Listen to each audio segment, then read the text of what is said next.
आयुष्यभर लक्षात राहणारं हे वर्ष. कारण यावर्षी स्वतःला सगळ्यात जास्त कमजोर होताना पाहिलं.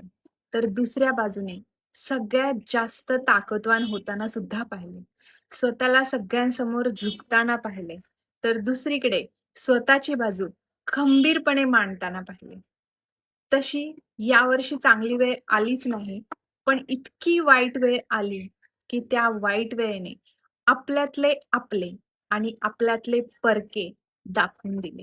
सरते वर्ष बऱ्याच गोष्टी शिकवून गेलं आणि सगळ्यात महत्वाचं, या वर्षाने हे शिकवलं, की कोणतीच गोष्ट शेवटपर्यंत सारखी राहत नाही.